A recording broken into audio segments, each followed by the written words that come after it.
सबों को मेरा प्रणाम।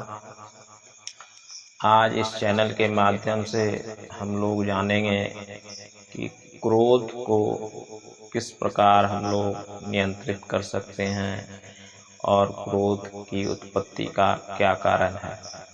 तो चलिए, इस चैनल से जो पहली बार जुड़े हुए हैं वो अवश्य सब्सक्राइब कर लें तथा बेल आइकन को दबाकर ऑल पर क्लिक कर दें तथा इस वीडियो को एक दूसरे को शेयर अवश्य करेंगे तथा एक लाइक कर देंगे।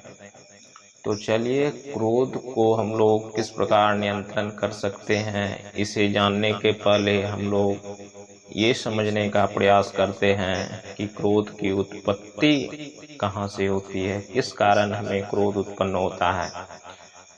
तो जब हम अपने स्थिति पर ध्यान देते हैं तो पता चलता है कि जब हमारी कामना की पूर्ति या हमारी इच्छा की पूर्ति नहीं होती है तो हमें क्रोध उत्पन्न होता है। जब हम किसी चीज को पाने की इच्छा करते हैं या जो हम चाहते हैं उस इच्छा के विरुद्ध यदि कोई चीज होती है या कोई घटना घटती है तो हमें क्रोध उत्पन्न होता है।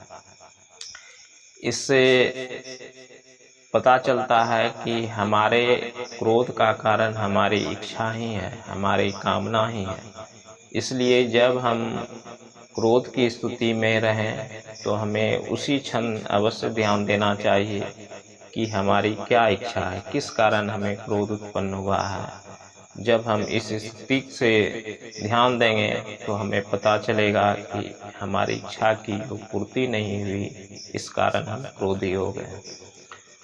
तो इसके पीछे हमारे विचार के, हमारे कामना की, हमारी इच्छा की बहुत बड़ी भूमिका है। इसलिए हमें हर क्षण हर पल सतर्क रहना चाहिए अपने कर्मों के प्रति, अपने विचारों के प्रति, अपनी इच्छाओं के प्रति, अपने कामनाओं के प्रति। जब हम हर क्षण सतर्क रहेंगे तो बेवजह हमारी जो इच्छा होती है, हमारी जो कामना होती है, उस पर बहुत हद तक नियंत्रण हो जाएगा। जब हम अपनी इच्छाओं पर, अपनी कामनाओं पर नियंत्रण कर लेंगे तो स्वाभाविक है हम अपने क्रोध पर भी नियंत्रण कर सकते हैं, क्योंकि हमारी इच्छा ही क्रोध का कारण है। इसलिए हमें अपनी इच्छा पर, अपने विचारों पर सदा हर क्षण सतर्क रहना चाहिए और उस पर हमेशा ध्यान रखना चाहिए। यदि हम ऐसा करने में सफल हो जाते हैं तो हम अपने क्रोध को भी आसानी से नियंत्रित कर सकते हैं। आप लोग इस विचारों पर, इस बातों पर खुद भी ध्यान देंगे तो हमें पता चलेगा कि क्रोध का मूल कारण है इच्छा की पूर्ति नहीं होना। हमारी जो मांग है, हमारी जो इच्छा है, इसकी पूर्ति हमें नहीं मिल पा रही है तो हमें क्रोध उत्पन्न हो रहा है। इसलिए हम सभी को हर क्षण सतर्क रहना चाहिए अपनी इच्छा के प्रति, अपने विचारों के प्रति, अपने कामनाओं के प्रति।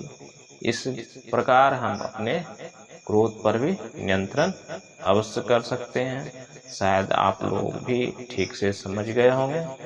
इसलिए आप लोग भी अपनी इच्छाओं, अपनी कामनाओं के प्रति नियंत्रण रखेंगे तो अवश्य ही आप क्रोध पर भी नियंत्रण पा सकते हैं। आप सबों को मेरा प्रणाम। आज